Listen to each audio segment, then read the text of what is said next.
Hi friends, welcome to our channel. Friends, ఈరోజు అయితే మీకు ఒక మంచి వీడియోని షేర్ చేయబోతున్నాను.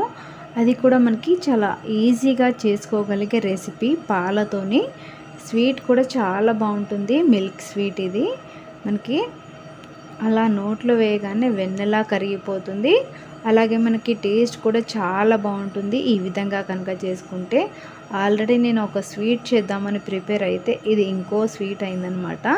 అది ఎలా అయిందో ఇప్పుడైతే మీకు షేర్ చేస్తాను. మీరైతే వీడియోని ఎక్కడ కూడా స్కిప్ చేయకుండా ఫస్ట్ నుంచి లాస్ట్ వరకు పూర్తిగా చూసేయండి. అలాగే వీడియోని అయితే తప్పకుండా లైక్ చేసి షేర్ చేయండి. అలాగే ఫస్ట్ టైం ఎవరైనా మా ఛానల్ని చూస్తున్న వాళ్ళైతే మా ఛానల్ని సబ్స్క్రైబ్ చేసి కింద బెల్ బటన్ని నొక్కడం వలన నేను పెట్టే రెసిపీస్ అనేవి మిస్ అవ్వకుండా చూడొచ్చు.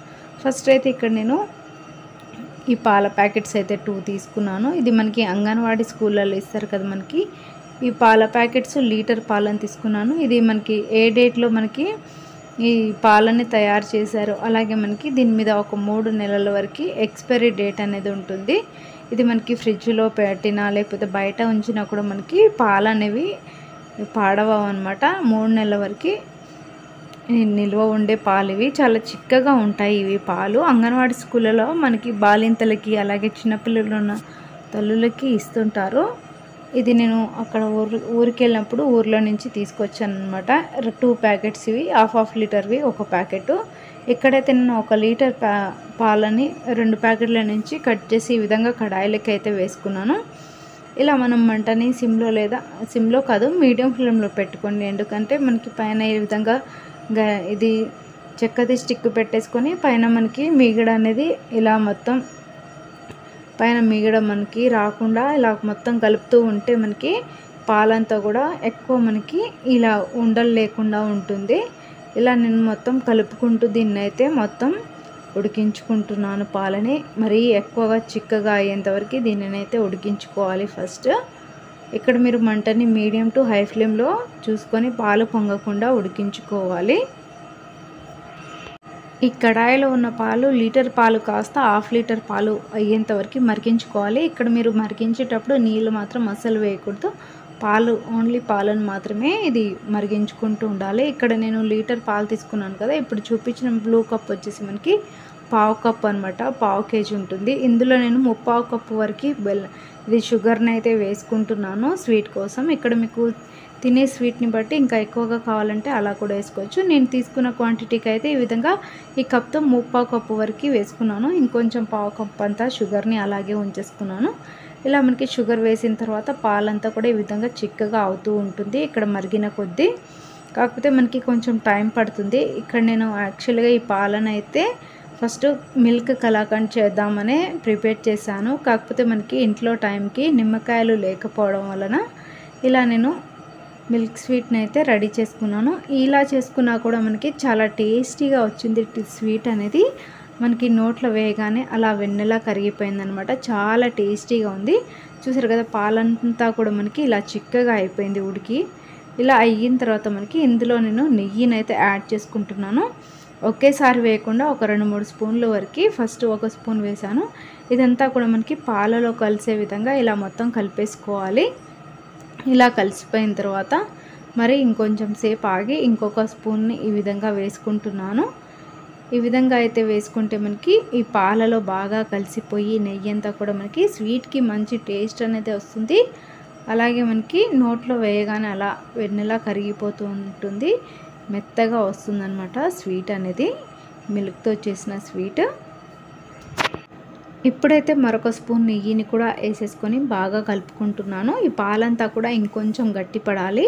అలా పడేంత వరకు మనం మంటని మీడియం టు లో ఫ్లేమ్లో పెట్టుకొని ఉడికించుకోవాల్సి ఉంటుంది ఈ పాలనంతా కూడా. ఇక్కడ మీరు కలాకండ్ లాగా చేసుకోవాలి అనుకుంటే మనం పాలు కొంచెం షుగర్ వేసుకుంటాం కదా, సగానికి మరిగిన తర్వాత అందులో మనం కొంచెం నిమ్మకాయ రసాన్ని కనుక పిండితే పాలు వెంటనే విరిగిపోతాయి. పాలు కొంచెం మనకి పలుకుల్లాగా వెంటనే రాగానే అందులో షుగర్ వేసుకొని ఫాస్ట్గా కలిపేసుకుంటే మనకి కలాకండ్ స్వీట్ అనేది కొంచెం రెడీ అయిపోతుంది. సేమ్ ఇదే ప్రాసెస్లో మనం ఇలా చిక్కగా అయ్యేంతవరకు కలిపేసుకోవాలి నెయ్యి వేసుకొని. ఇప్పుడైతే ఈ స్వీట్ని ఈ విధంగా రెడీ చేసుకుంటున్నాను. ఇక్కడ మీకు నెయ్యి ఇంకొంచెం స్వీట్లో కావాలి అనుకుంటే ఇంకొంచెం నెయ్యిని వేసుకుంటూ మీరు తినేదాన్ని బట్టి వేసుకోవచ్చు. ఆ తర్వాత మనం కొంచెం ఇందులోంచి ఈ విధంగా నేను ఒక ప్లేట్లో పెట్టుకొని చూసాను. ఇది ఇంకా రెడీ అవ్వలేదు ఇంకా స్వీటు. అలా మన ప్లేట్లో వేసుకోగానే కొంచెం పల్చగా ఉంది. అక్కడ ప్లేట్లో వేయగానే కిందకి జారిపోకుండా అక్కడనే మనకి గట్టిగా ఉండిపోతే మనకి కరెక్ట్గా సరిపోతుంది. ఇక్కడ మనకి ప్లేట్లో వేయగానే కిందికి మనకి జారిపోతూ వస్తే కనుక మనం ఇంకొంచెం సేపు ఉడికించుకోవాల్సి ఉంటుంది. చూసారు కదా, మనకి ముందుకు దానికన్నా ఈ విధంగా మనకి కొంచెం గట్టిగా అయ్యింది. ఇంకొంచెం గట్టిగా ఇంకొంచెం సేపు ఉడికించుకుంటే కనుక మనకి కొంచెం గట్టిగా ఉండే స్వీట్ అనేది రెడీ అవుతుంది.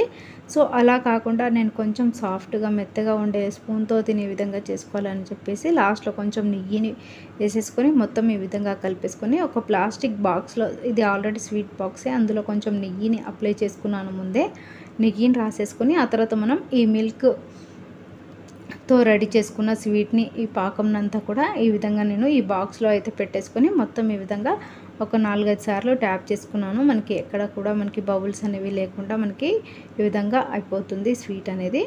ఇప్పుడైతే నేను దీనిపైనకించి మూతను పెట్టేసి పూర్తిగా చల్లారనివ్వాలి. పూర్తిగా చల్లారేంత వరకు ఈ విధంగా మూతను పెట్టేసి సైడ్కి పెట్టేసేయండి. ఒక గంట సేపు పెట్టేస్తే సరిపోతుంది. ఆ తర్వాత ఇలా మనం మూత తీసేసి మనకి ఇప్పుడైతే స్వీట్ అనేది రెడీ అయిపోయింది. ఇప్పుడు ఈ విధంగా మనం దీనిని బాక్స్లో నుంచి అయితే తీసుకోవచ్చు. నేను కొంచెం ఎడ్జ్లకైతే ఈ విధంగా చాక్తో జరుపుతున్నాను.